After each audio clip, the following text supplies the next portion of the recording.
ಪೂಜ್ಯರಿಗೆ ಮತ್ತು ತಮಗೆಲ್ಲರಿಗೂ ನಮಸ್ಕಾರಗಳು. ಭಾರತ ದೇಶ ಜ್ಞಾನಿಗಳ ದೇಶ. ನಾವೆಲ್ಲರೂ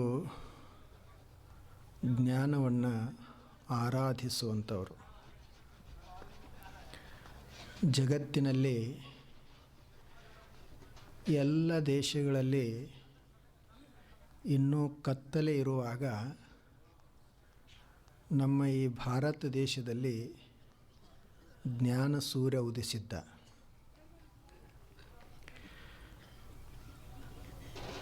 ಆದ್ದರಿಂದಲೇ ಭಾರತೀಯರು ಜ್ಞಾನವನ್ನು ಜಗತ್ತಿಗೆ ಕೊಟ್ಟವರು ಮತ್ತು ಕೊಡುತ್ತಿರುವವರು. ಎಷ್ಟು ಜನ ಋಷಿ ಮುನಿಗಳು, ಸಾಧು ಸಂತರು, ಅನುಭಾವಿಗಳು ಎಲ್ಲ ಕಾಲಕ್ಕೂ ಆಗಿ ಹೋದರು. ಋಷಿ ಮುನಿಗಳ ನಂತರ ಬುದ್ಧ, ಮಹಾವೀರರು ಬಂದರು. ಅವರು ಸಹಿತ ತಮ್ಮ ಜೀವನದ ತುಂಬ ಎಲ್ಲ ಜ್ಞಾನವನ್ನು ಹರಿವಿದರು. ಅವರ ನಂತರ ಶಂಕರಾಚಾರ್ಯರು, ರಾಮಾನುಜಾಚಾರ್ಯರು, ಮಧ್ವಾಚಾರ್ಯರಂಥ ಶ್ರೇಷ್ಠ ಆಚಾರ್ಯರು ಬಂದರು. ಲಕ್ಷಾಂತರ ಸಾವಿರಾರು ಎಲ್ಲ ಜನರಿಗೆ ಜ್ಞಾನವನ್ನು ತುಂಬಿದರು, ಭಕ್ತಿಯನ್ನು ಕಲಿಸಿದರು. ಆ ಬಳಿಕ ಬಸವಣ್ಣವರು, ಅಲ್ಲಮ್ಮ ಪ್ರಭುದೇವರು, ಸಿದ್ದರಾಮೇಶ್ವರರು, ಅಕ್ಕ ಮಹಾದೇವಿ ಅಂತ ನೂರಾರು ಜನ ಶರಣರು ಬಂದರು. ದಾಸರು, ದಾರ್ಶನಿಕರು, ಸಂತ ಮಹಂತರು ಎಷ್ಟು ಜನ ಎಲ್ಲರೂ ಬಂದರು. ಅವರೆಲ್ಲ ಭಾರತದ ಜ್ಞಾನವನ್ನು ಹೆಚ್ಚಿಸುವಂಥ ಕೆಲಸವನ್ನು ಮಾಡಿದರು. ಈಗಲೂ ಸಹಿತ ಈ ಆಧುನಿಕ ಕಾಲದಲ್ಲಿಯೂ ಸಹಿತ ಭಾರತ ಜ್ಞಾನದಲ್ಲಿ ಏನು ಕಡಿಮಿಲ್ಲ. ಹೊರಗೇನೋ ಸ್ವಲ್ಪ ಭೌತಿಕವಾಗಿ ನಾವು ಬಡವರಂಗ ಕಾಣ್ತಿರಬಹುದು, ಆದರೆ ಜ್ಞಾನದಲ್ಲಿ ಮಾತ್ರ ಭಾರತೀಯರು ಜಗತ್ತಿನಲ್ಲೇ ಶ್ರೇಷ್ಠರದಾರ.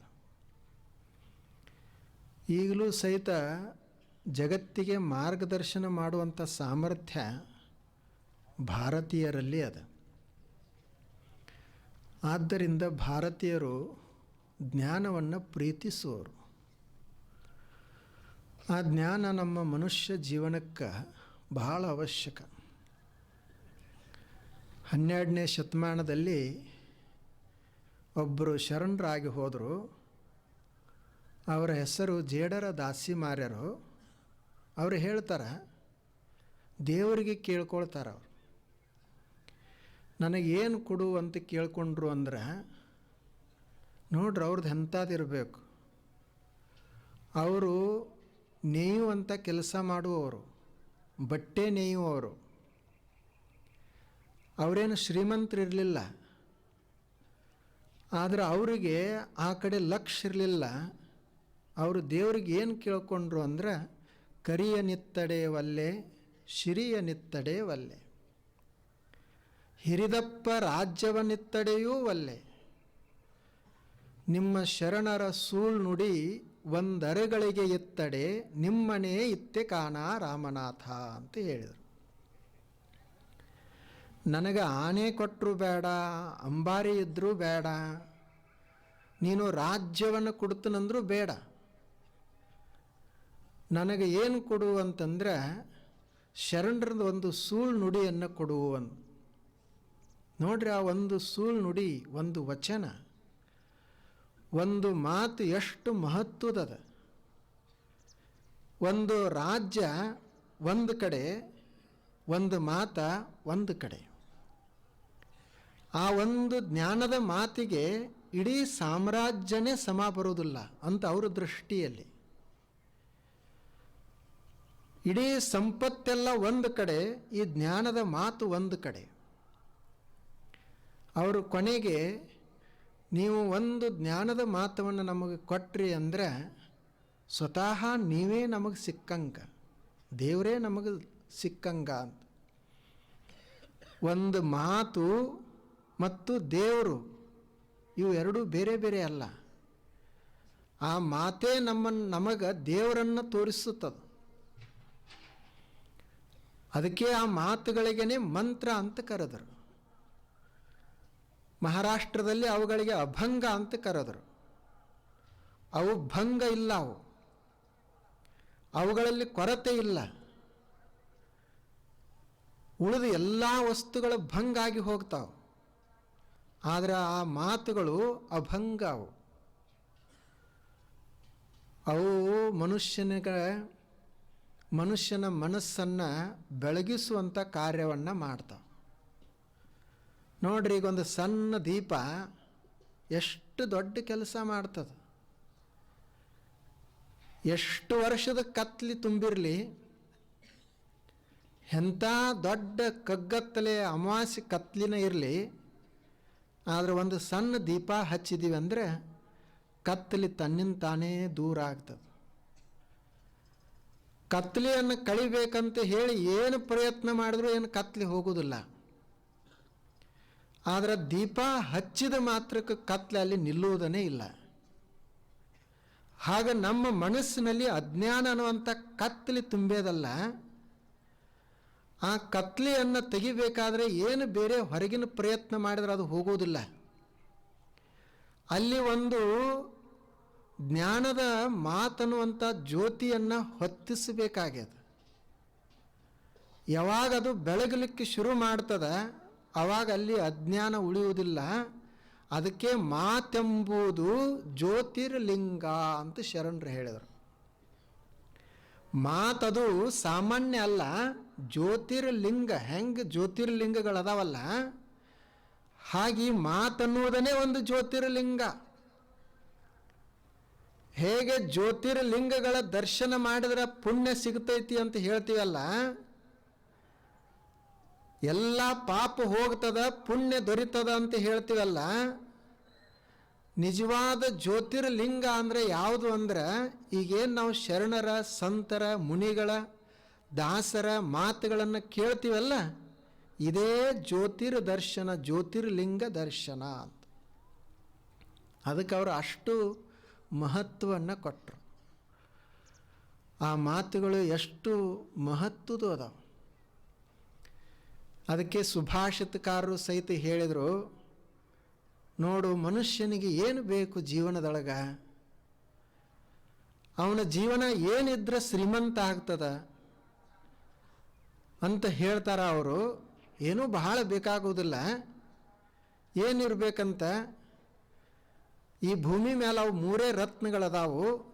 ಆ 3 ರತ್ನಗಳು ಇದ್ರೆ ಸಾಕು.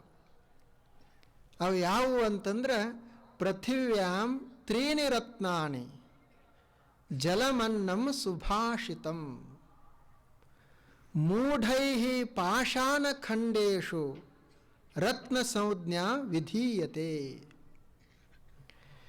ಈ ಪೃಥ್ವಿಯ ಮೇಲೆ 3 ರತ್ನಗಳದಾವ. ಅವು ಯಾವುವು ಅಂದ್ರೆ, ಜಲಂ ಅಂದರೆ ನೀರು, ಅನ್ನಂ ಅನ್ನ, ಮತ್ತು 3ನೇದು ಸುಭಾಷಿತ. ಸುಭಾಷಿತ ಅಂದರೆ ಒಳ್ಳೆಯ ಮಾತು, ಶರಣರ ಒಂದು ವಚನ. ಇವೇ 3 ರತ್ನಗಳು. ಈ 3 ರತ್ನಗಳನ್ನು ಬಿಟ್ಟು ಕಲ್ಲು ಮಣ್ಣಿಗೆ ಯಾರೇ ರತ್ನ ಅಂತಿದ್ರಂದ್ರೆ ಅವರು ಮೂಢೈಹಿ, ಅವರು ಮೂಢರು, ಅವರು ತಿಳುವಳಿಕೆ ಇಲ್ಲದವರು.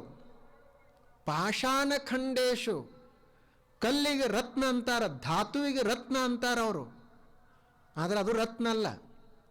ಅನ್ನ ರತ್ನ, ನೀರು ರತ್ನ, ಮತ್ತು ಒಂದು ಸುಭಾಷಿತ ರತ್ನ. ನೋಡ್ರಿ, ಮನುಷ್ಯನಿಗೆ ಏನು ಬೇಕಾಗ್ತದ?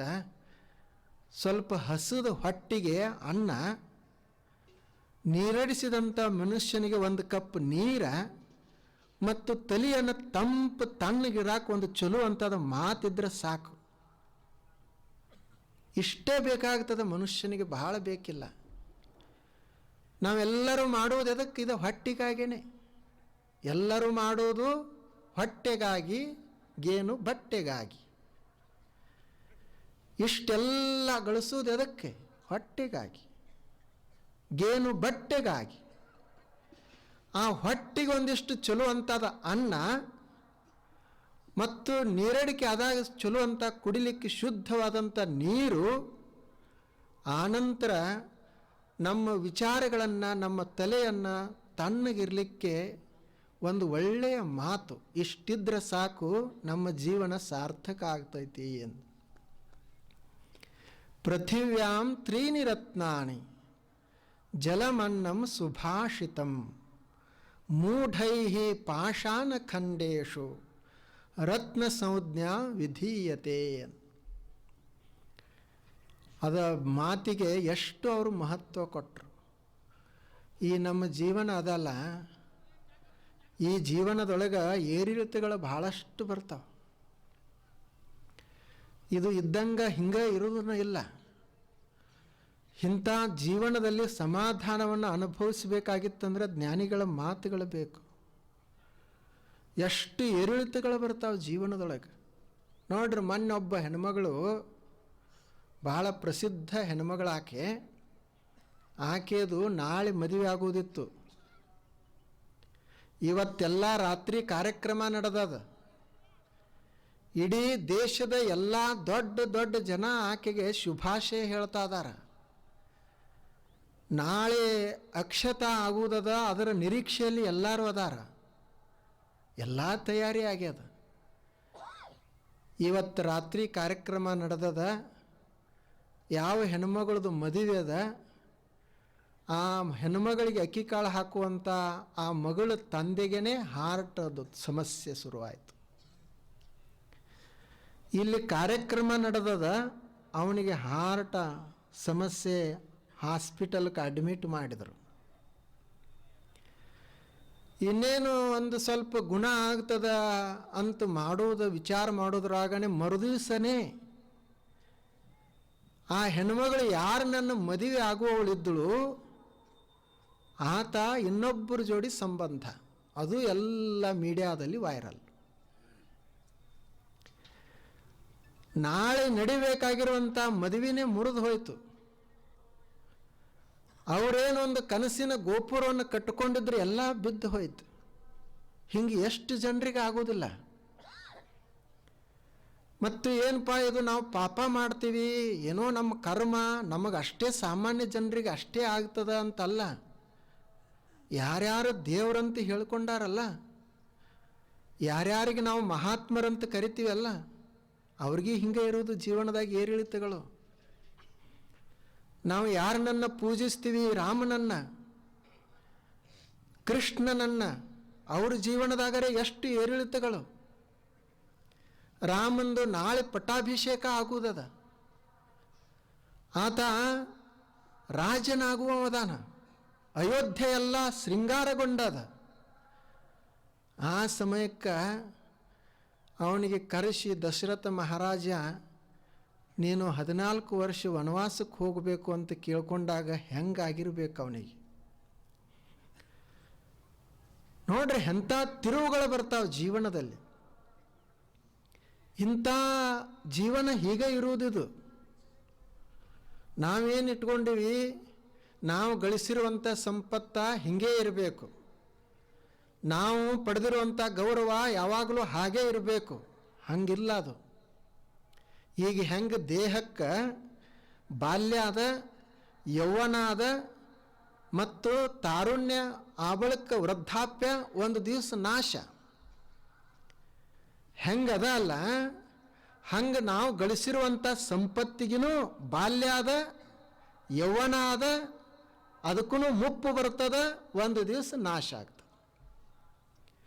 ಹೇಗೆ ನಾವು ಗಳಿಸಿರುವಂಥ ಅಧಿಕಾರ, ಹೆಂಗೆ ನಮಗೆ ಹೆಂಗೆ ಬಾಲ್ಯ ಅದ, ನಾವು ಗಳಿಸಿರುವಂಥ ಅಧಿಕಾರಕ್ಕೂ ಬಾಲ್ಯ ಅದ, ತಾರುಣ್ಯ ಅದ, ಯೌವನಾವಸ್ಥೆಗೆ ಬರ್ತದೆ, ವೃದ್ಧಾಪ್ಯ ಅದಕ್ಕೂ ಮುಪ್ಪು ಬರ್ತದೆ, ಒಂದು ದಿವಸ ಮರೆಯಾಗಿ ಹೋಗ್ತದೆ. ಎಲ್ಲದಕ್ಕೂ ಇದೇ ಅವಸ್ಥೆಗಳಿರುವುದು.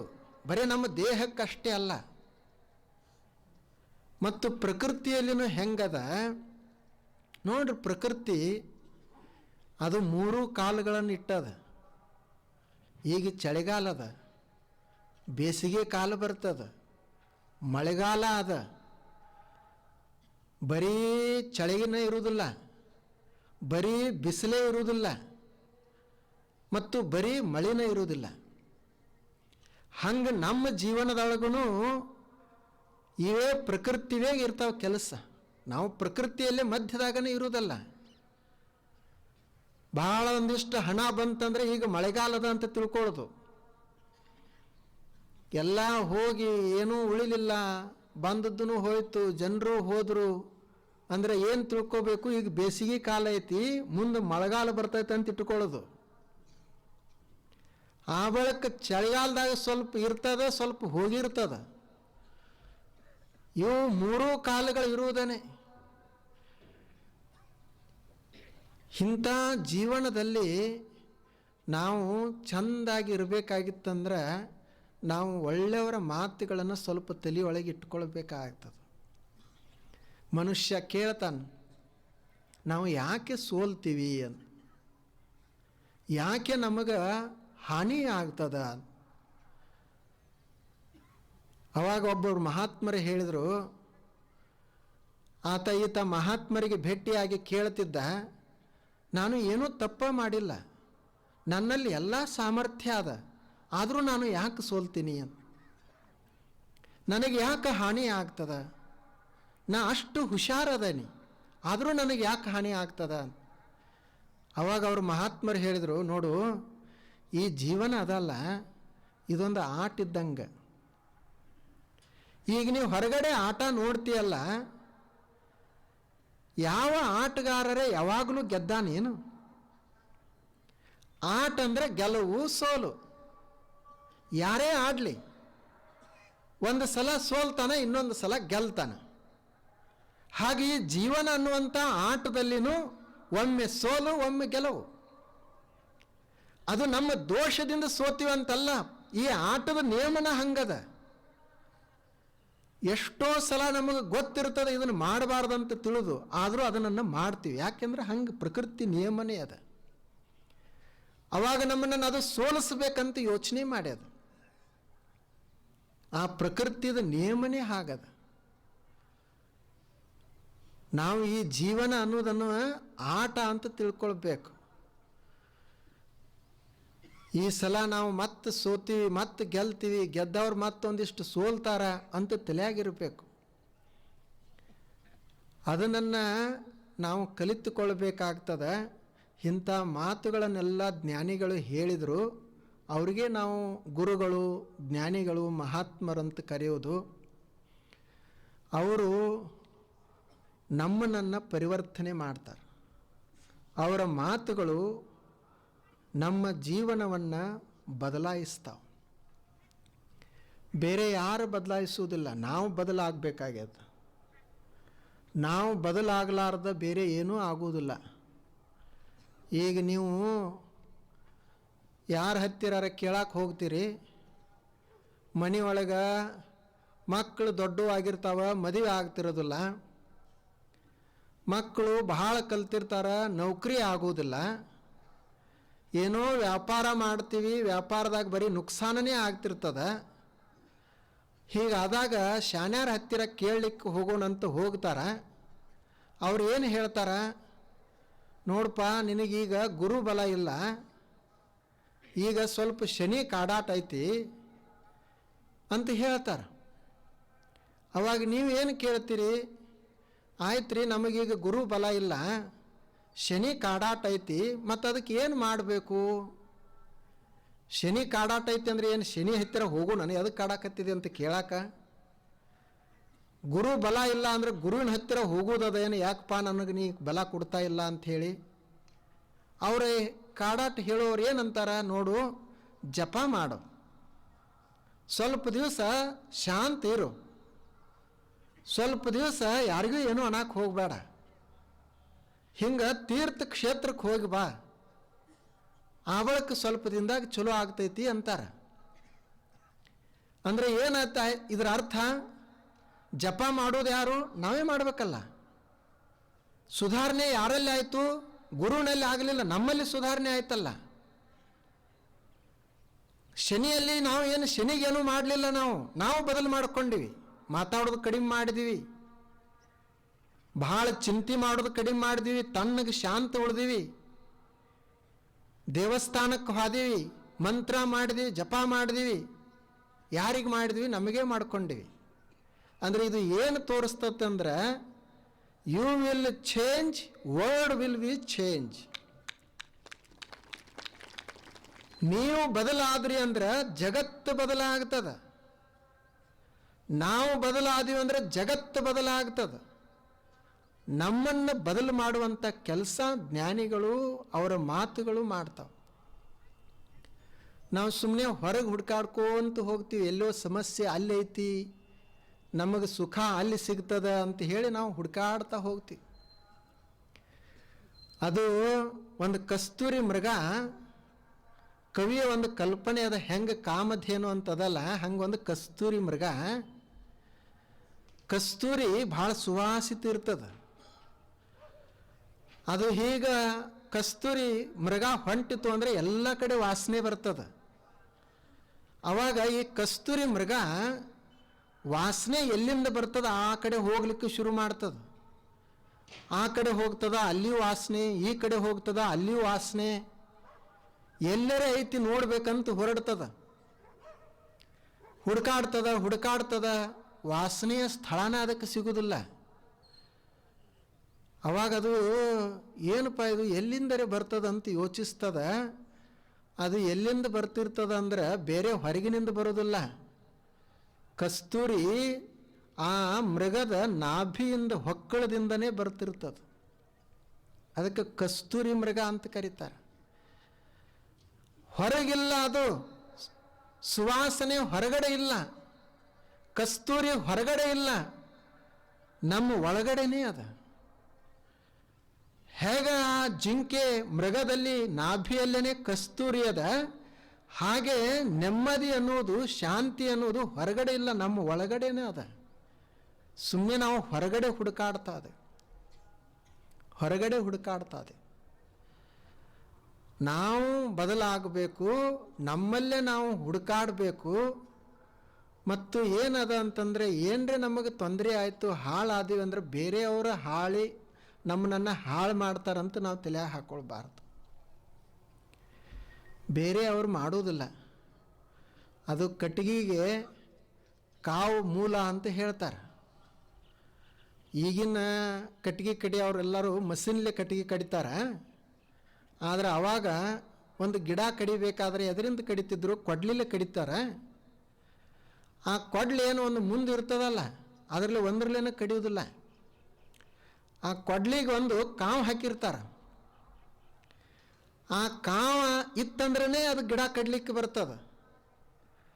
ಅದಕ್ಕೆ ಏನು ಹೇಳಿದ್ರು ಅವರು, ಕಟ್ಟಿಗೆಗೆ ಕೊಡ್ಲಿ ಮೂಲ, ಕಾವು ಮೂಲ. ಹಂಗೆ ನನ್ನಲ್ಲೇ ದೋಷಗಳಿದ್ದು ಅಂದ್ರೆ ಆ ದೋಷಗಳೇ ನನ್ನನ್ನೇ ಕೊಲ್ತಾವ. ನಮ್ಮವರನ್ನೇ ಅವ್ರ ಕಡೆ ಸೇರಿದ್ರಂದ್ರೆ ನಮ್ಮನ್ನು ನಾಶ ಮಾಡ್ತಾರೆ. ಹೆಂಗದ ಅಲ್ಲ, ಹಂಗೆ ನಮ್ಮಲ್ಲೇ ದೋಷಗಳಿದ್ದು ಅಂದರೆ ನಾವು ನಾಶ ಆಗ್ತೀವಿ. ಬೇರೆಯವರು ಯಾರು ನಮಗೆ ಕಾರಣ ಆಗೋದಿಲ್ಲ. ನಮ್ಮದು ಆರೋಗ್ಯ ಚಲೋ ಇತ್ತು ಅಂತಂದರೆ ನೋಡ್ರಿ, ಎಷ್ಟು ನೀರು ಕುಡಿದ್ರೂ ಏನೂ ಆಗೋದಿಲ್ಲ. ನಮ್ಮದ ತಾಕತ್ತೆಲ್ಲ ಹೋಯ್ತು ಅಂತಂದ್ರೆ ಒಂದು ಗುಟಕ್ಕೆ ನೀರು ಕುಡಿದ್ರಾಗನೇ ಕೊನೆ ಗುಟಕ್ಕೆ ಅದೇ ಮುಗೀತು. ಇನ್ನು ಹೊಂಟಾನ ಒಂದು ಗುಟಕ್ಕೆ ನೀರು ಹಾಕ್ರಿ ಅಂತ ಹೇಳಿ ಆ ನೀರು ಹಾಕಿ ಕಳಿಸಿಬಿಡ್ತಾರೆ, ಮುಗೀತು. ಮೊದಲೆಲ್ಲ ಗುಡ್ಡ ಹತ್ತತೀನಿ ತಾಕತ್ತಿದ್ದಾಗ ಇದೇನು ಬೆಟ್ಟ ಅಂತ ಎಲ್ಲ ಹತ್ತತಾನ ಮನುಷ್ಯ. ಆದರೆ ಒಂದು ದಿವಸ ಎಲ್ಲ ತಾಕತ್ತು ಹೋಗಿತ್ತಂದ್ರೆ ಒಂದು ಸಣ್ಣ ಕಲ್ಲಿಗೆ ಎಡವಿ ಬಿದ್ದು ಮುಗೀತು. ಒಂದು ಸಣ್ಣದ ಕಲ್ಲ. ಮೊದಲು ಅವನು ಚಲೋ ಇದ್ದಾಗ ಗುಡ್ಡ ಹತ್ಯಾನ, ಈಗ ಒಂದು ಸಣ್ಣದೊಂದು ಕಲ್ಲು ಅವನನ್ನು ಕೆಡವಿ ಮುಗಿಸ್ತದ. ಮೊದಲು ಮೈಯಾಗ ತಾಕತ್ತಿರುವಾಗ ನೋಡ್ಬೇಕೆಲ್ಲ ಕಬ್ಬಿನಾದು ಈಗ ಮಡಿಚಿ ಬಿಡ್ತಾನೆ, ಅಷ್ಟು ತಾಕತ್ತ. ಆದರೆ ಏನು ಮಾಡೋದು, ತಾನೇ ಅಶಕ್ತ ಆದ ಅಂದರೆ ಒಂದು ಸಣ್ಣದೊಂದು ಪಿನ್ ಚುಚ್ಚಿತಂದ್ರೆ, ಚಪ್ಪಲ್ದೊಂದು ಗುಂಡಿ ಚುಚ್ಚಿತಂದ್ರೆ ಇನ್ಫೆಕ್ಷನ್ ಆಗ್ತದೆ. ಅವಾಗ ಬಟ್ಟು ತೆಗೆದು ಕಾಲು ತೆಗೆದು ಅಂತ ಹೇಳಿ ಮಾಡ್ತಾರೆ. ನಮ್ಮಲ್ಲೇ ದೋಷಗಳು ಬಂದು ಅಂತಂದರೆ ಅದು ಎಲ್ಲ ಪ್ರಭಾವ ಬೀರ್ತದೆ. ಆದ್ದರಿಂದ ನಮ್ಮನ್ನು ನಾವು ಸುಧಾರಿಸಿಕೊಳ್ಳುವುದು. ನಾವೆಲ್ಲ ಅಂತಿರ್ತೀವಲ್ಲ, ನಮಗೆ ಭಾಳ ಜನ ಕಾಡವ್ರದಾರಂತ. ಯಾರೂ ಕಾಡವ್ರಿಲ್ಲ. ಮತ್ತು ಒಂದು ಗಟ್ಟಿಟ್ಕೊಳ್ಬೇಕು, ನಾವು ಚಲೋ ಇದ್ದೀವಿ ಅಂದರೆ ಆ ಕಾಡವ್ರದ್ದು ಏನೂ ನಡೆಯುವುದನೇ ಇಲ್ಲ. ಒಂದು ಸಲ ಕತ್ಲಿ ಮತ್ತು ಬೆಳಕಿಗೆ ಜಗಳ ಹತ್ತಿತ್ತು. ಆ ಕತ್ಲಿ ಹೇಳ್ತಿತ್ತು, ನೋಡು ನಿನಗೆ ಹೆಂಗೆ ಮಾಡ್ತೀನಿ ಅಂತಂತಿತ್ತು ಬೆಳಕಿಗೆ. ಇದು ಬೆಳಕು ನನ್ನ ಸಮೀಪರೇ ಬಂದರೆ ಬಾ ಅಂತಿತ್ತು. ಇದು ಕತ್ಲಿ ಬೆಳಕದ ಸಮೀಪ ಹೋಗಾಕ ಪ್ರಯತ್ನ ಮಾಡ್ತಿತ್ತು. ಸಮೀಪ ಹೋದಂಗೆ ತಾನೇ ಮರೆಯಾಗಿ ಹೋಗ್ತಿತ್ತು.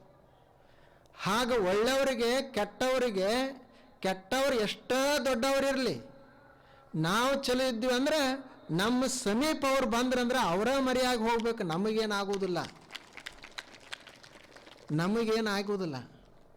ನಾವು ಸುಧಾರಣೆ ಆಗಬೇಕು.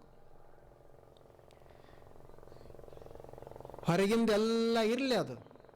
ಈಗ ನೋಡ್ರಿ, ರೈತರು ಬೆಳೆಯನ್ನು ಬೆಳೀತಾರವರು.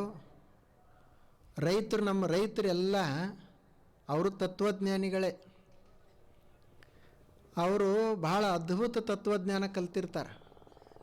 ಅವ್ರಿಗೇನು ಶಾಸ್ತ್ರ ಗೊತ್ತಿರೋದಿಲ್ಲ, ಆದರೆ ಅದ್ರ ಜೋಡಿ ತತ್ವಜ್ಞಾನ ಇರ್ತದೆ. ಅವ್ರು ಅಂತಿರ್ತಾರೆ ನೋಡ್ರಿ, ಬೆಳೆಯುವುದಷ್ಟೇ ನಮ್ಮ ಕೈಯಾಗ, ರೇಟ್ ನಮ್ಮ ಕೈಯಾಗಿಲ್ಲ ಅಂತ. ಲಿಂಬೆ ಹಣ್ಣು ಬೆಳೆಯೋದಾಯಿತು, ರೇಟ್ ಯಾರ ಕೈಯಾಗ? ತೊಗರಿ ಬೆಳೆದೀವಿ, ರೇಟ್ ಯಾರ ಕೈಯಾಗ ಅಂತಾರೆ. ಅದನ್ನೇ ಗೀತೆಯಲ್ಲಿ ಏನು ಹೇಳ್ಯಾರ? ಕರ್ಮನ್ನೇ ವಾಧಿಕಾರಸ್ತೆ ಮಾ ಫಲೇಶು ಕದಾಚನ. ನಮ್ಮದು ಕರ್ತವ್ಯ ಕರ್ಮ ಮಾಡೋದಷ್ಟೇ, ಫಲ ನಮ್ಮ ಕೈಯೊಳಗಿಲ್ಲ. ನಾವು ಒಕ್ಕಲ್ತನ ಮಾಡೋದು, ಅದರಿಂದ ಲಾಭ ಎಷ್ಟು ಬರ್ತದೆ ಅದು ನಮ್ಮ ಕೈಯೊಳಗಿಲ್ಲ. ವ್ಯಾಪಾರ ಮಾಡೋದು, ಎಷ್ಟು ಲಾಭ ಆಗ್ತದೆ ನಮ್ಮ ಕೈಯೊಳಗಿಲ್ಲ. ಅದು ಜಗತ್ತಿನ ಮೇಲೆ ನಿರ್ಧಾರ ಅದ. ರೇಟ್ ಏನು ನಾವು ನಿರ್ಧಾರ ಮಾಡ್ತೀವೇನು? ಹಾಗೆ ನಮ್ಮ ಜೀವನದಲ್ಲಿನೂ ನಾವು ಚೆಂದಾಗಿ ಬದುಕಲಿಕ್ಕೆ ಪ್ರಯತ್ನ ಮಾಡೋದು, ಹೊರಗೆ ಹೆಂಗಿರ್ತದೆ ಅದು ನಮ್ಮ ಕೈಯೊಳಗಿಲ್ಲ. ನಾವು ಚಲೋ ಆಗಿರೋದು, ಹೊರಗಿಂದ ಸ್ವಲ್ಪ ನಿಸರ್ಗ ಅದು ಹಾಗೇ ಇರ್ತದೆ. ಅದು ಎಲ್ಲರ ಮೇಲೆ ಅವಲಂಬನೆ ಆಗಿರ್ತದೆ. ಇದು ಗೊತ್ತಿತ್ತಂದ್ರೆ ಮನುಷ್ಯನಿಗೆ ಆತ ನಿಶ್ಚಿಂತ ಇರ್ತಾನೆ. ಹೀಗೆ ನಮ್ಮನ್ನು ಪರಿವರ್ತಿಸುವಂಥ ಕೆಲಸ ಯಾರು ಮಾಡ್ತಾರೋ ಅಂತಂದರೆ ಜ್ಞಾನಿಗಳು ಮಾಡ್ತಾರೆ, ಅವ್ರ ಮಾತುಗಳು ಮಾಡ್ತಾವೆ. ಹಳ್ಳಿ ಜನ ನೋಡ್ರಿ, ನಾವು ಈ ಕಬ್ಬು ಕಡಿಯಾರು ನೋಡ್ತಿರ್ತೀವಲ್ಲ, ಅವ್ರದ್ದೇನು ಮನೆ ಇಲ್ಲ, ಪ್ಲಾಸ್ಟಿಕ್ದೊಂದು ಟೆಂಟ್ ಹಾಕಿರ್ತಾರೆ. ದಿವಸ ತುಂಬ ಗಂಡ ಹೆಂಡತಿ ಇಬ್ಬರು ಮಸ್ತಾಗಿ ದುಡಿತಾರೆ. ಸಂಜೆಗೆ ಆಕೆ ಹೆಣ್ಮಗಳು ಒಂದು 4 ರೊಟ್ಟಿ ಮಾಡ್ತಾಳೆ, ಇಬ್ಬರು ಕೂಡಿ ಉಣ್ತಾರೆ. ಅಲ್ಲೇನು ಲೈಟ್ ಇಲ್ಲ, ಏನಿಲ್ಲ, ಮಲ್ಕೊಳ್ತಾರೆ. ಏನು ಅಲ್ಲೇನು ಬೆಡ್ರೂಮ್ ಇಲ್ಲ ಅವ್ರದ್ದು, ತಟ್ಟ ಅದ್ರ ಮೇಲೆ ಮಲ್ಕೊಳ್ತಾರೆ. ಸೂರ್ಯ ಉದಿಸುತನ ಎಚ್ಚರ ಆಗೋದಿಲ್ಲ, ಅಷ್ಟು ಆರಾಮ್ ನಿದ್ರೆ ಮಾಡ್ತಾರೆ. ನೋಡ್ರಿ ಅವ್ರದ್ದು ಹೆಂಗದ ಜೀವನ. ದಿವಸ ತುಂಬ ಕಷ್ಟ ಅದ, ಆದರೂ ಆನಂದ ಅದ. ಇನ್ನೊಬ್ಬ ಮನುಷ್ಯ ಅದಾನ, ಅವನದು ದೊಡ್ಡ ಮನೆ RCC, ಮಾಸ್ಟರ್ ಬೆಡ್ಡ, ಮಲಗ್ಯಾನ, ನಿದ್ರಿನ ಹತ್ತವಲ್ದು. ಎದಕ್ಕೆ ಹತ್ತವಲ್ದು ಅಂದರೆ, ನಂದು ಇಂಡ್ಯಾಗ ಮನೆ ಐತಿ, ವಿಜಯಪುರದಾಗಿಲ್ಲ, ಬೆಂಗಳೂರಾಗಿಲ್ಲ, ಅದಕ್ಕೆ ಏನು ಮಾಡ್ಬೇಕಂತ ಚಿಂತೆ ಮಾಡಾಕತ್ಯಾನ. ನೋಡ್ರಿ ಹೆಂಗಿರ್ಬೇಕು. ಮತ್ತು ಅವ್ರದ್ದು ಹಂಗೈತಿ, ನಮ್ಮದು ಹಿಂಗೈತಿ ಅಂತ ಯೋಚನೆ ಮಾಡಾಕತ್ಯಾನ. ಇವೇನು ಹೋಲಿಕೆ ಮಾಡವದಾನಲ್ಲ, ಈ ಹೋಲಿಕೆ ಮಾಡುವಂಥ ಮನುಷ್ಯ ಎಂದೂ ಸುಖವಾಗಿರುವುದಿಲ್ಲ ಮತ್ತು ಎಂದೂ ದೊಡ್ಡವನು ಆಗುವುದಿಲ್ಲ. ಈಗ ನೋಡಿರ್ಬೇಕ್ರೆ ನೀವೆಲ್ಲ ಇಂಡಿಯಾವ್ರು ವ್ಯಾಪಾರ ಮಾಡೋರು ಇರ್ತೀರಿ. ಬಂಗಾರ ತೂಕ ಮಾಡ್ತಾರೆ. ಬಂಗಾರ ತೂಕ ಮಾಡೋ 1 ಕಿಲೋ ಅಂತ ಇಟ್ಕೊಡ್ರಿ. 1 ಕಿಲೋ ತೂಕ ಮಾಡೋ ಕಲ್ಲಿಗೆ ಎಷ್ಟದ ಕಿಮ್ಮತ್ತು? ಅದಕ್ಕೆ ಕೆಬ್ಬಣದ ಕಲ್ಲ. ಅದು 1 ಕಿಲೋ ಕಬ್ಬಿನಕ್ಕೆ 70 ರೂಪಾಯಿ 80 ರೂಪಾಯಿ ಐತಿ. ಅದು ತೂಕ ಮಾಡ್ತೈತಿ. ಇನ್ನೊಂದು ಬಂಗಾರ ಅದಲ್ಲ, ಅದು 1 ಕಿಲೋಕ್ಕೆ 13-14 ಲಕ್ಷ ರೂಪಾಯಿ ಐತಿ. ಒಂದು ತೊಲಿ ಅಲ್ಲ, ಒಂದು ತೊಲಿಗಲ್ಲ, 1 ಕಿಲೋಕ್ಕೆ. ಎರಡೂ ಅಷ್ಟೇ ಅದಾವು. ಇದು ಕಬ್ಬಿಣ ತೂಕ ಮಾಡ್ತೈತಿ, ಬರೀ 70 ರೂಪಾಯಿ ಐತಿ. ಅದು ಬಂಗಾರ ಲಕ್ಷಗಟ್ಟಲೆ ಅದ. ನಾವು ಇನ್ನೊಬ್ಬರನ್ನ ತೂಕ ಮಾಡ್ತಿದ್ದೀವಿ ಅಂದರೆ ಬರೀ ಅಷ್ಟೇ ನಮಗೆ ಬಂಗಾರದ, ಕಬ್ಬಿಣದ ಅಷ್ಟೇ ರೇಟ. ನಾವು ಇನ್ನೊಬ್ಬರನ್ನ ತೂಕ ಮಾಡುವ ಕಬ್ಬಿಣದ ಕಲ್ಲು ಆಗಬಾರ್ದು, ನಾವೇ ಸ್ವತಃ ಬಂಗಾರ ಆಗಬೇಕು. ಅವ್ರು ನೋಡಿ ಮನೆ, ಅವ್ರು ನೋಡಿ ಗಾಡಿ, ಏನು ನಾವು ತೂಕ ಮಾಡೋ ಕಲ್ಲು ಏನು? ನಂಬುದು ನಾವು ನೋಡೋದು. ಇದು ಬರಬೇಕಾದ್ರೆ ಮನುಷ್ಯನಲ್ಲಿ ಜ್ಞಾನ ಸ್ವಲ್ಪ ಬರಬೇಕಾಗ್ತದೆ. ಗುರುಗಳು ಅದನ್ನು ಕಲಿಸ್ತಾರೆ. ಇವತ್ತು ಒಬ್ಬರು ಜಾಗೃತ ಗುರುಗಳು, ಜಾಗೃತ ಅಂದ್ರೆ ಪ್ರತ್ಯಕ್ಷ ಗುರುಗಳ ಅವಶ್ಯಕತೆ ಭಾಳ ಅದ. ನಾವೆಲ್ಲ ಈಗ ಶಹರದವರು ಗೂಗಲ್ ಗುರು ನೋಡ್ತೀವಿ. ಗೂಗಲ್ ಗುರು ಎಲ್ಲ ಕೇಳೋದು ಗೂಗಲ್ಕನೇ ಕೇಳೋದು, ಅದೇ ಅದು ಗೂಗಲ್ ಗುರು ಆಗ್ಯದ. ಆದರೆ ಗೂಗಲ ಗುರು ಆಗೋದಿಲ್ಲ ಅದು ಎಂದೂ. ಈಗ ನೀವು ಗೂಗಲ್ಗೆ ಕೇಳಿದ್ರಿ ಪ್ರತಿ ದಿವಸ ಎಷ್ಟು ಓಡಬೇಕು ಅಂತ, ಅದೇನು ಓಡಿ ಹೇಳ್ತದೇನು ತಾನೇ? ಅದು ಯಾರು ಓಡ್ಯಾರಲ್ಲ ಅವ್ರದ್ದು ನೋಡಿ ಹೇಳ್ತದ. ಅದಕ್ಕೆ ಪ್ರತ್ಯಕ್ಷ ಗುರು ಅನ್ನೋದಿಲ್ಲ. ಅದಕ್ಕೆ ಎಷ್ಟು ತಿನ್ನಬೇಕು ನಾವು ಅಂತ ಗೂಗಲ್ಗೆ ಕೇಳಿದ್ರೆ ಅದೇನು ತಿಂತದೇನು ಸ್ವತಃ? ಇಲ್ಲ. ಯಾರು ತಿಂತಾರ ಅವ್ರು ನೋಡಿ ಅದು ಹೇಳೋದು. ಮತ್ತು ನಾವು ಸ್ವತಃ ಪ್ರತ್ಯಕ್ಷ ಇರುವಂಥ ಗುರುಗಳನ್ನ ನೋಡಿದ್ರೆ ಮುಗಿತಲ್ಲ, ಗೂಗಲ್ಗೆ ಕೇಳೋ ಅವಶ್ಯಕತೆ ಏನೈತಿ? ಪ್ರತ್ಯಕ್ಷ ಒಬ್ಬರು ಗುರುಗಳು ಬೇಕು. ಅವ್ರು ಏನು ಮಾಡ್ತಾರಂತಂದ್ರೆ ನಮ್ಮಲ್ಲಿರುವಂಥ ದೋಷಗಳನ್ನು ತೆಗಿತಾರೆ.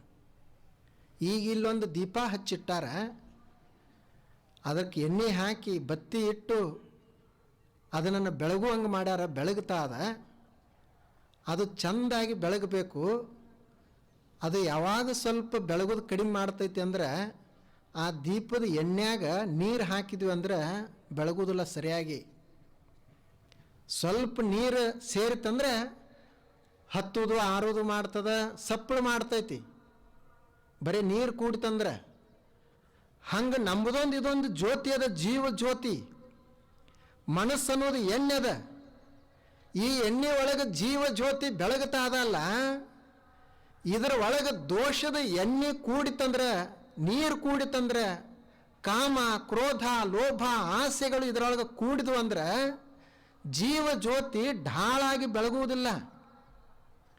ಗುರು ಏನು ಮಾಡ್ತಾನು ಅಂದ್ರೆ ಅವ ಜ್ಯೋತಿ ಅಂತೂ ದೇವರು ಹೊತ್ಸ್ಯಾನ, ಆದ್ರೆ ಆ ಎಣ್ಣೆ ಒಳಗೆ ಏನು ನೀರು ಕೂಡ್ಯೋದಲ್ಲ ಆ ನೀರನ್ನು ತೆಗೆಯುವಂಥ ಕೆಲಸ ಮಾಡ್ತಾನೆ.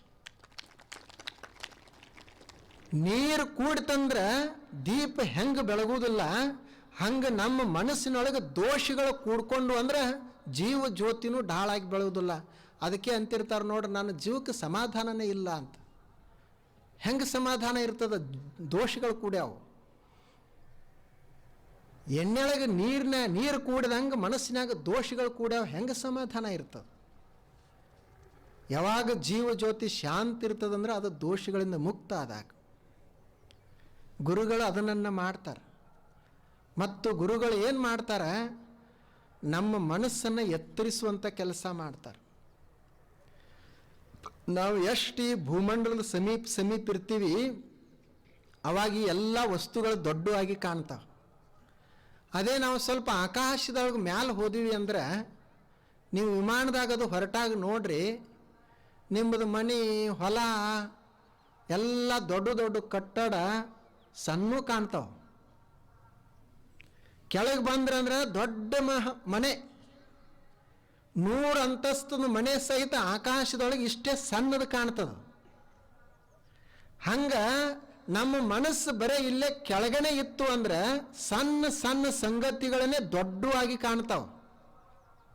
ನಮ್ಮ ಮನಸ್ಸು ಸ್ವಲ್ಪ ಆಕಾಶದಷ್ಟು ಎತ್ತರ ಆಗಿತ್ತಂದ್ರೆ ಎಂಥ ದೊಡ್ಡ ಸಹಿತ ಸಣ್ಣನೇ ಕಾಣ್ತಾವೆ. ನಮಗೆ ಯಾಕೆ ಈಗ ಭೂಮಿ ಭಾಳ ದೊಡ್ಡದಾಗೈತಿ? ನಮಗೆ ಯಾಕೆ ನಮ್ಮ ಮನಿನ ಭಾಳ ದೊಡ್ಡದು ಅನ್ನಿಸ್ತದ? ಇಲ್ಲೇ ಅದೇವಿ, ಮ್ಯಾಲೆ ಹೋಗಿ ನೋಡಿಲ್ಲ. ನಮ್ಮ ಮನೆ ಸಣ್ಣದೊಂದು ಹೀಗದ ಕಡ್ಡಿ ಪೆಟ್ಟಿಗಿದ್ದಾಟ.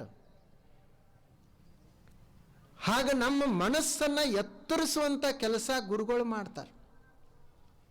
ಆ ಗುರುಗಳು ಒಬ್ಬರು ಬೇಕು. ಅವರು ಯಾರೇ ಇರಲಿ ಅಂತ ಸರ್ವಜ್ಞ ಕವಿ ಹೇಳಿದರು. ಊರಿಂಗೆ ದಾರಿಯನ್ನು ಆರು ತೋರಿದರೇನು, ಸಾರಾಯದ ನಿಜ ಪದವ ತೋರುವ ಗುರು ಆರಾದರೆ.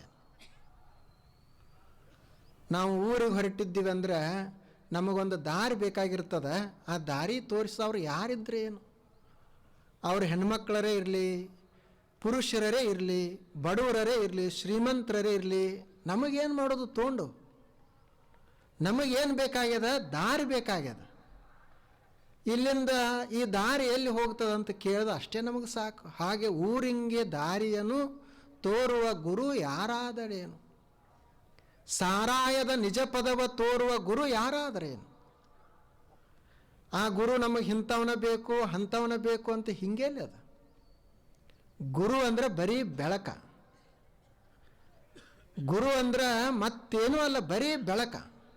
ಆತ ಮಾರ್ಗವನ್ನು ತೋರಿಸೋವ. ಆ ಮಾರ್ಗದಲ್ಲಿ ನಾವು ನಡಿಬೇಕಾಗ್ಯದ. ಅಂಥ ಗುರುಗಳ ಮಾತುಗಳನ್ನು ನಾವು ಕೇಳಬೇಕು. ಗುರು ಮತ್ತು ಶಿಷ್ಯರ ಇಬ್ಬರ ಮಧ್ಯದಾಗನೇ ಈ ಜ್ಞಾನ ನಮಗೆ ಉಪಲಬ್ಧ ಆಗುವುದು. ನೋಡ್ರಿ, ಅಪ್ಪುಗಳು ಅವರೊಬ್ಬರು ದೊಡ್ಡ ಗುರುಗಳು, ಅವರೇನು ಕಟ್ಟಡ ಕಟ್ಟಲಿಲ್ಲ, ಏನು ಸಂಪತ್ತ ಮಾಡಲಿಲ್ಲ, ಅವರು ಜ್ಞಾನವನ್ನು ಬೆಳೆಸಿದರು. ಕೆಲವರೆಲ್ಲ ಕಟ್ಟಡಗಳನ್ನು ಕಟ್ಟ್ಯಾರ, ಆಸ್ತಿ ಮಾಡ್ಯಾರ, ಆದರೆ ಅವು ಕಟ್ಟಡಗಳು ಯಾವುವು ಉಳಿಯುವುದಿಲ್ಲ. 100 ವರ್ಷ 200 ವರ್ಷಕ್ಕೆಲ್ಲ ಕಟ್ಟಡಗಳು ಬಿದ್ದು ಹೋಗ್ತಾವೆ. ಮತ್ತು ಕಟ್ಟಡದೊಳಗೆ ಇಂಥವ್ರಿಗೆ ಅಷ್ಟು ಪ್ರವೇಶ ಇರ್ತದೆ, ಅಲ್ಲಿ ಎಲ್ಲರಿಗೂ ಪ್ರವೇಶ ಇಲ್ಲ. ಆದರೆ ಅಪ್ಪುಗಳು ಜ್ಞಾನದ ಪ್ರಸಾರವನ್ನು ಮಾಡಿದರು. ಅದು 100 ವರ್ಷಕ್ಕೆ 200 ವರ್ಷಕ್ಕೆ ಮುಗಿಯುವುದಲ್ಲ, ಸಾವಿರಾರು ವರ್ಷಗಳವರೆಗೆ ಅದಕ್ಕೆ ಆಯುಷ್ಯನೇ ಇಲ್ಲ. ಈಗ ಬುದ್ಧನ ಕಾಲಕ್ಕೆ ಕಟ್ಟಡಗಳು ಕಟ್ಟಿದ್ದು ಯಾವ ಉಳಿದಿಲ್ಲ, ಆದರೆ ಬುದ್ಧ ಉಳಿದಾನ, ಬುದ್ಧನ ಜ್ಞಾನ ಉಳಿದದು. ಬಸವಣ್ಣವರ ಕಾಲಕ್ಕೆ ಕಟ್ಟಿರುವಂಥ ಅನುಭವ ಮಂಟಪ ಉಳಿದಿಲ್ಲ, ಆದರೆ ಅವ್ರ ಮಾತುಗಳು ಉಳಿದಾವ. ಹಾಗೆ ಎಲ್ಲ ಶರಣರ ಸಂತರು ಅಪ್ಪುಗಳು ಏನು ಮಾಡಿದ್ರು ಅಂದರೆ ಆ ಜ್ಞಾನವನ್ನು ಪ್ರಸಾರ ಮಾಡಿದರು. ಅವ್ರು ಎಲ್ಲಿ ಹೋಗ್ತಾರೋ ಅಲ್ಲೇ ಆಶ್ರಮ, ಆ ಬಯಲೇ ಮಂಟಪ, ಜ್ಞಾನವನ್ನು ಕೊಟ್ಟರು. ಇನ್ನು ನಾವು ಶಿಷ್ಯರು ನಮ್ಮಲ್ಲಿ ಅದನ್ನು ಪಡೆದುಕೊಳ್ಳುವಂಥವರು ನಾವು ಒಂದಿಷ್ಟು ಶ್ರದ್ಧೆ ನಿಷ್ಠೆ ನಿಟ್ಟರೆ ಸಾಕು. ಗುರುಗಳಲ್ಲಿ ಶ್ರದ್ಧೆ ನಿಷ್ಠೆ ನಿಟ್ಟರೆ ಸಾಕು.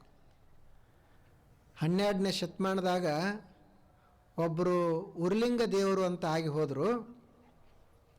ಅವರು ಭಾಳ ದೊಡ್ಡ ಸಂಸ್ಕೃತ ವಿದ್ವಾಂಸರಿದ್ದರು. ಅವರ ಹತ್ತಿರ ಒಬ್ಬ ಶಿಷ್ಯ ಬರ್ತಾನೆ, ಭಾಳ ವಿಶೇಷದ ಒಂದು. ಅವನ ಶಿಷ್ಯ ಯಾರು ಅಂದ್ರೆ ಆ ಊರಾಗ ಕಳ್ಳತನ ಮಾಡವ, ಕಳ್ಳ. ಎಲ್ಲರ ಮನೆಗಳಿಗೆ ಕಣ್ಣ ಹಾಕ್ತಿರ್ತಾನೆ, ದರೋಡೆ ಮಾಡುವಂಥವ. ಇವ್ರದ್ದು ಊರಾಗ ಒಂದು ದೊಡ್ಡ ಮಠ. ಇನ್ನು ಶ್ರೀಮಂತರ ಮನೆಗೆ ಕಳ್ಳತನ ಮಾಡೋಕ್ಕಿಂತ ಗುರುಗಳದನೇ ಮಠ ಕಳ್ಳತನ ಮಾಡ್ಬೇಕಂತ ಬಂದ. ರಾತ್ರಿ 12 ಗಂಟೆಗೆ ಬಂದ. ಅವಾಗ ಎಲ್ಲ ಜನ ಶಾಂತವಾಗಿ ಮಲ್ಕೊಂಡಿದ್ದರು. ಇವ ಮಠದ ಮ್ಯಾಲೆ ಹತ್ತಿ ನೋಡ್ತಾನೆ. ಬೆಳಕಿಂಡಿಂದ ಒಳಗೆ ನೋಡ್ದ, ಒಳಗೆಲ್ಲ ಬೆಳಕದ, ದೀಪ ಹಚ್ಚಿಟ್ಟಾರ. ಆ ಸಮಯಕ್ಕೆ ಗುರುಗಳು ಲಿಂಗ ಯೋಗ ಮಾಡ್ತಿದ್ರು, ಲಿಂಗ ಯೋಗ ಸಾಧನೆ ಮಾಡ್ತಿದ್ರು. ಅವರು ಮೈತುಂಬ ವಿಭೂತಿಯನ್ನು ಹಚ್ಚಿಕೊಂಡು ಕೈಯೊಳಗೆ ಲಿಂಗವನ್ನು ಇಟ್ಟುಕೊಂಡು ಎದುರುಗಡೆ ಒಬ್ಬ ಶಿಷ್ಯ ಕುಳ್ತಾನ. ಅವರು ಲಿಂಗ ಸಾಧನೆಯನ್ನು ಮಾಡ್ತಿದ್ರು. ಇವ ಬೆಳಕಿಂಡಿಯಿಂದ ನೋಡಿದ ಕಳ್ಳ. ಅವನಿಗೆ ಊರಾಗೆಲ್ಲರೂ ಪೆದ್ದಿ ಅಂತ ಕರಿತಿದ್ರು, ಪೆದ್ದ ಅಂತ ಕರಿತಿದ್ರು. ಅವನಿಗೆ ಅನಿಸ್ತು, ರಾತ್ರಿ ಈ ಸಮಯದಾಗಿ ಇವರು ಇಂಥ ಸಾಧನೆ ಮಾಡ್ತಾರಂದ್ರೆ ಏನ್ರಿ ಇದ್ರಾಗ ವಿಶೇಷತೆ ಇರಬೇಕು, ನಾನು ಇದನ್ನು ಮಾಡಬೇಕು. ಇಷ್ಟು ಸಮಯದಾಗ ಇಷ್ಟು ಪ್ರಸನ್ನರಾಗಿ ಕುಳ್ತಾರಂದ್ರೆ ಇವರು ಇದರೊಳಗೆ ಒಂದು ಏನೋ ಒಂದು ಅದ್ಭುತ ಐತಿ, ಇದನ್ನು ನಾನು ಸಾಧಿಸಬೇಕು ಅಂತ ತಲೆಯಾಗ ಹಾಕೊಂಡ. ಅವಾಗ ಇನ್ನು ಗುರುಗಳಿಗೆ ಹೋಗಿ ಕೇಳೋದು ಹೆಂಗೆ? ಮೊದಲೇ ಇವು ಊರಾಗ ಕಳ್ಳ. ಅದಕ್ಕೆ ಏನು ಮಾಡ್ತಿದ್ದ, ಪ್ರತಿ ದಿವಸ ಮಠಕ್ಕೆ ಬರುವವ, ನಸಿಕಿನ್ಯಾಗ ಬರಾವ, ಮಠದ ಆವರಣ ಎಲ್ಲ ಕಸ ಗೂಡಿಸವ. ಆ ಬಳಿಕ ಗುರುಗಳಿಗೆ ನೀರು ಕಾಸಿ ಇಡುವವ. ಆದರೂ ಸಹಿತ ಹೇಳ್ಕೊಳ್ತಿದ್ದಿಲ್ಲ, ನಾನೇ ಕಸ ಗೂಡಿಸ್ತಾ ಇದನಿ, ನಾನೇ ನೀರು ಕಾಸ್ತಾ ಇದನಿ ಅಂತ ಹೇಳ್ಕೊಳ್ತಿರ್ಲಿಲ್ಲ. ಹೀಗೇ ವರ್ಷಗಳು ಹಾದು. ಗುರುಗಳಿಗೂ ಆಶ್ಚರ್ಯ, ಯಾರ ಇಷ್ಟೆಲ್ಲ ಸ್ವಚ್ಛ ಮಾಡ್ತಾ ಇದಾರ, ಯಾರು ನೀರು ಕಾಸಿಡ್ತಾರ ಅಂತ ಅವ್ರಿಗೆ ಕುತೂಹಲ. ಒಂದು ಸಲ ಅವರು ಬೆಳಗ್ಗೆ ಬೇಗ ಎದ್ದು ನೋಡ್ತಾರ, ಇವ ಪೆದ್ದ ಎಲ್ಲ ಮಾಡ್ತಿದ್ದ. ಅವಾಗ ಅವರು ಕೇಳಿದ್ರೆ, ಏಕಪ್ಪ ಇದನ್ನೆಲ್ಲ ಮಾಡಕತ್ತಿದಿ ಅಂತಂದರು. ಅವಾಗ ಇವು ಹೇಳ್ದ, ಏನಿಲ್ಲ, ನಾನು ನಿಮ್ಮ ಶಿಷ್ಯ ಆಗಬೇಕಂತ ಮಾಡೇನಿ, ಮತ್ತು ನೀವೇನು ಅದು ಲಿಂಗದ ಸಾಧನೆ ಮಾಡ್ತೀರಲ್ಲ, ಅದನ್ನು ನಾನು ಮಾಡಬೇಕಂತ ಮಾಡೇನಿ, ಅದನ್ನು ನೀವು ಕೊಡಬೇಕು ಅಂತಂದ. ಅವ್ರ ಗುರುಗಳು, ಅದು ಅಷ್ಟು ಸುಲಭವಾಗಿ ಸಿಗೋದಿಲ್ಲ, ನೀವು ಸೇವಾ ಮಾಡ್ಕೊತೀರು, ನೋಡೋಣ ಮುಂದೆ ಅಂದರು. ಇವ ಹಂಗೆ ಮಾಡವ. ಮಧ್ಯದಾಗ ಅವಾಗೊಮ್ಮೆ ಇವಾಗೊಮ್ಮೆ ಯಾವಾಗ ಕೊಡ್ತೀರಿ ಅಂತ ಕೇಳವ. ಮುಂದೆ ನೋಡೋನು ಅಂತ ಹೇಳವ್ರು ಇವರು. ಹೀಗೆ ಅನೇಕ ವರ್ಷಗಳು ಹೋದ ನಂತರ ಅವನಿಗೆ ತಡ್ಕೊಳ್ಳೋದಾಗಲಿಲ್ಲ. ಒಂದು ದಿವಸ ಗುರುಗಳು ಕೂತಿದ್ರು, ಬಂದ. ಅವಾಗ ಹೇಳ್ದ, ಎಂದರೆ ಕೊಡ್ತೀರಿ ಹೇಳ್ರಿ, 1 ವರ್ಷರ ಅಂತ ಹೇಳ್ರಿ, 2 ವರ್ಷರ ಅಂತ ಹೇಳ್ರಿ, ಬರೀ ಮುಂದೆ ನೋಡೋನು ಎಷ್ಟು ದಿವಸ ಇದು? ಅವಾಗ ಅವ್ರ ಗುರುಗಳು, ಇವ ಪೆದ್ದದಾನ, ಇವನಿಗೆ ಏನು ಗೊತ್ತಾಗ್ತದ, ಕೊಡ್ತನ್ ತೋ ಅಂತ ಹೇಳಿ ಅಲ್ಲೇ ಒಂದು ಕಲ್ಲು ಬಿದ್ದಿತ್ತು. ಆ ಕಲ್ಲು ಅವನ ಕಡೆ ಕೊಟ್ಟು ಘೇ ದಗಡ ಜಾ ಅಂತಂದರು. ಅವಾಗ ಅವ್ರು ನಾಂದೇಡ್ ಕಡೆ ಇದ್ದರು ಶರಣರು, ಅವ್ರಿಗೆ ಮರಾಠಿ ಬರ್ತಿತ್ತು. ಘೇ ದಗಡ ಜಾ ಅಂತಂದರು. ಅವ ಪೆದ್ದ ಪಾಪ, ಅವನಿಗೇನು ಗೊತ್ತ? ಅವ ಇದ ಲಿಂಗ ಅಂತ ತಿಳ್ಕೊಂಡ ಕಲ್ಲ. ಮತ್ತು ಏನು ಘೇ ದಗಡ ಜಾ ಅಂತಂದ್ರಲ್ಲ, ಅದೇ ಮಂತ್ರ ಅಂತ ತಿಳ್ಕೊಂಡ. ಶಿವ ಎನ್ನುವ ಮಂತ್ರ ಅಲ್ಲ, ನಮೋ ನಾರಾಯಣ ಮಂತ್ರ ಅಲ್ಲ, ಒಂದು ಘೇ ದಗಡ ಜಾ ಇದೇ ಮಂತ್ರ, ಕಲ್ತುಗ ಹೋಗಂತಂದ್ರು. ಅದನ್ನೇ ಮಾಡುವವ ಸಾಧನೆ ಹಿಂಗೆ ಮಾಡಿದಂತ ಬರದಾರ ಅವರು. ಮುಂದೆ ಅವರು ಉರ್ಲಿಂಗ ದೇವರು ತಮ್ಮ ಮಠಕ್ಕೆ ಪೀಠಾಧಿಕಾರಿಯನ್ನಾಗಿ ಮಾಡಬೇಕಲ್ಲ, ಯಾರು ನನ್ನ ಪೀಠಾಧಿಕಾರಿ ಮಾಡಿದ್ರಂದ್ರೆ ಈ ಕಳ್ಳನನ್ನೇ ಮುಂದೆ ಪೀಠಾಧಿಕಾರಿ ಮಾಡಿದ್ರದ. ಅವರು ಗುರುಗಳು ದೊಡ್ಡ ಸಂಸ್ಕೃತ ವಿದ್ವಾಂಸರು, ಇವನು ಅಷ್ಟೇ ಸಾಧನೆಯನ್ನು ಸಾಧಿಸಿದ. ನೋಡ್ರೆ ಒಂದು ನಿಷ್ಠಾ ಹೆಂಗಿರಬೇಕು. ಇದಕ್ಕೆ ಶ್ರದ್ಧಾ ನಿಷ್ಠಾ ಅಂತ ಕರೀತಾರೆ. ನಮಗೆ ಗುರುಗಳು ಯಾವುದರ ಒಂದು ಮಂತ್ರ ಕೊಟ್ರಂದ್ರೆ ಇದರಿಂದ ಆಗ್ತದೋ ಮತ್ತೊಂದು ಯಾವುದರಿಂದ ಆಗ್ತದೋ ಸಂಶೇಶ್ವರು. ಇವ್ರು ಇಂಥದ್ದು ಕೊಟ್ಟಾರ, ಮತ್ತೊಬ್ಬರ ಕಡೆ ಹೋಗೋನು ಅವ್ರು ನೋಡೋನು ಎಂಥದ್ದು ಕೊಡ್ತಾರಂತ. ಇವರು ಸಾಧನೆ ಮಾಡೋರಲ್ಲ, ಗುರುಗಳನ್ನ ಪರೀಕ್ಷೆ ಮಾಡೋರು. ಅವನಿಗೆ ಪಾಪ ಏನೂ ಗೊತ್ತಿಲ್ಲ, ಘೇ ದಗಡ ಜಾ ಅಂತಂದ್ರು ಅದೇ ಮಂತ್ರ ಅಂತ ತಿಳ್ಕೊಂಡ. ಮಂತ್ರ ಬಹಳ ಮುಖ್ಯ ಅಲ್ಲ, ದೇವತೆ ನಾವು ಯಾವುದು ಪೂಜೆ ಮಾಡ್ತೀವೋ ಅದು ಬಹಳ ಮುಖ್ಯ ಅಲ್ಲ, ನಮ್ಮಲ್ಲಿ ಶ್ರದ್ಧೆ ಅದ ಇಲ್ಲ ಅನ್ನೋದು ಬಹಳ ಮುಖ್ಯ. ಶ್ರದ್ಧೆ ಇರಲಿಲ್ಲ, ನಿಷ್ಠಾ ಇರಲಿಲ್ಲ ಅಂದರೆ ಓಂ ನಮಃ ಶಿವಾಯನು ಏನೂ ಕೆಲಸ ಮಾಡಂಗಿಲ್ಲ. ಮತ್ತು ಶಿವ ಅವರು ಏನು ಸಾಕ್ಷಾತ್ ದೇವರು ಬಂದರೂ ಏನೂ ಕೆಲಸ ಮಾಡಂಗಿಲ್ಲ. ಶ್ರದ್ಧಾ ಇತ್ತಂದ್ರೆ ಇದೇ ಮಂತ್ರ. ನೋಡ್ರಿ, ಒಂದು ಘೇ ದಗಡ ಸಹ ಇದು ಮಂತ್ರ ಆಯಿತು, ಅವನ ಮಂತ್ರ ಇದು. ಇಂಥದ್ದು ಏನ್ರಿ ಅದೇನು ಇತಿಹಾಸದೊಳಗೆ? ಇದು ಶಿಷ್ಯನಲ್ಲಿ ಇರಬೇಕಾಗಿರುವಂಥದ್ದು. ಶಿಷ್ಯಂದು ಬರೀ ಸಮರ್ಪಣ. ಕಾರ್ಪಣ್ಯ ದೋಷೋಪಹತ ಸ್ವಭಾವ ಪೃಚ್ಛಾಮಿ ತ್ವಾಂ ಧರ್ಮ ಸಮ್ಮೂಢ ಚೇತಾ ಯಚ್ಛ್ರೇಯಸ್ಯಾ ನಿಶ್ಚಿತಂ ಬ್ರೂಹಿ ತನ್ಮೇ ಶಿಷ್ಯಸ್ತೇಹಂ ಶಾಧಿಮಾಂ ತ್ವಾಂ ಪ್ರಪನ್ನಂ. ಅರ್ಜುನ ಶ್ರೀಕೃಷ್ಣನಿಗೆ ಹೇಳ್ತಾರೆ, ನೀನು ನನ್ನನ್ನು ನಿಮ್ಮ ಶಿಷ್ಯ ಅಂತ ಸ್ವೀಕಾರ ಮಾಡ್ರಿ. ಶಿಷ್ಯಸ್ತೇಹಂ, ನಾನು ನಿಮ್ಮ ಶಿಷ್ಯ. ನನಗೆ ಈ ಪ್ರಪಂಚದೊಳಗೆ ಭಾಳಷ್ಟು ನೋವಾಗ್ಯದ. ಕಾರ್ಪಣ್ಯ ದೋಷೋಪಹತ ಸ್ವಭಾವ, ಭಾಳ ಖಿನ್ನನಾಗೇನಿ, ಹತಾಶನಾಗೇನಿ.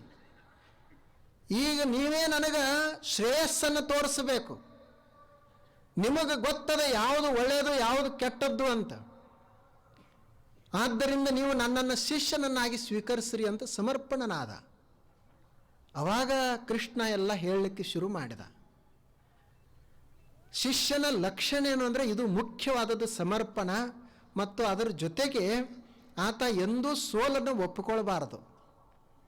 ಒಬ್ಬ ಸಾಧಕಿದ್ದ, 1000 ಸಲ ಸೋತಿದ್ದ,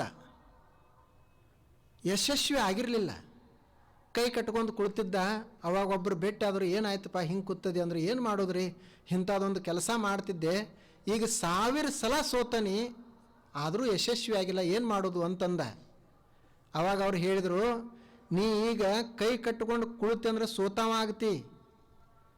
ಒಂದು ವೇಳೆ ನೀನು ಮತ್ತೆ ಮಾಡಲಿಕ್ಕೆ ಶುರು ಮಾಡಿದೆ ಅಂದ್ರೆ 1000 ಸಲ ಅದು ನನ್ನನ್ನು ಸೋಲಿಸ್ಲಿಕ್ಕೆ ಬಂತು, ನಾ ಮಾತ್ರ ಸೋಲಿಲ್ಲ, 1001ನೇ ಸಲ ನಾ ಮತ್ತೆ ಪ್ರಯತ್ನ ಮಾಡಕತ್ತೀನಿ ಅಂತ ನಿಂದು ಹೆಸರು ಬರ್ತದೆ. ಅದಕ್ಕೆ ಸೋಲ್ಬೇಡ ಅಂತ ಹೇಳಿದರು. ಅವನಿಗೆ ಸಾಧಕ ಅಂತಾರ, ಶಿಷ್ಯ ಅಂತಾರ. ಇಂಥ ಗುರು ಮತ್ತು ಶಿಷ್ಯರ ಮಧ್ಯದಲ್ಲಿ ಜ್ಞಾನ ಶುರು ಆಗ್ತದೆ. ಆ ಜ್ಞಾನವನ್ನು ನೋಡೋಣ. ಮತ್ತೆ ನಾಳೆ ಬನ್ನಿ. ನಮಸ್ಕಾರ.